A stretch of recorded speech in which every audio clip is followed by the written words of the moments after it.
ایک گھنے اور خاموش جنگل میں ایک طاقتور شیر رہتا تھا۔ وہ خود کو جنگل کا بادشاہ کہتا تھا، لیکن وہ انصاف پسند نہیں تھا، بلکہ بہت لالچی تھا۔ وہ روز شکار کرتا، چاہے اسے بھوک ہو یا نہ ہو۔ جنگل کے سب جانور اس کے خوف میں زندگی گزار رہے تھے۔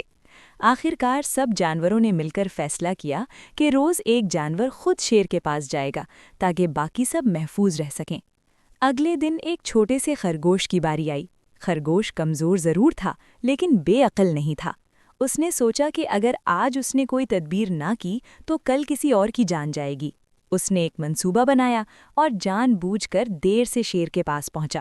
شیر غصے سے دھاڑا اور پوچھا کہ اتنی دیر کیوں ہوئی؟ خرگوش نے کانپتی آواز میں کہا کہ راستے میں ایک اور شیر مل گیا تھا جو خود کو اس جنگل کا اصل بادشاہ کہہ رہا تھا۔ یہ سن کر شیر کا غصہ آسمان تک پہنچ گیا۔ اس نے حکم دیا کہ فوراً اسے اس دوسرے شیر کے پاس لے جایا جائے۔ خرگوش اسے ایک گہرے کنویں کے پاس لے گیا اور کہا کہ وہ اندر موجود ہے۔ شیر نے کنویں میں جھانکا تو اسے اپنا ہی عکس نظر آیا۔ اس نے زور سے گرج کر للکارا تو اندر سے بھی ویسی ہی گرج سنائی دی۔ غصے میں اندھا ہو کر شیر فوراً کنویں میں کود گیا اور پھر کبھی واپس نہ آ سکا۔ اس طرح ایک چھوٹے سے خرگوش نے اپنی عقل سے پورے جنگل کو بچا لیا۔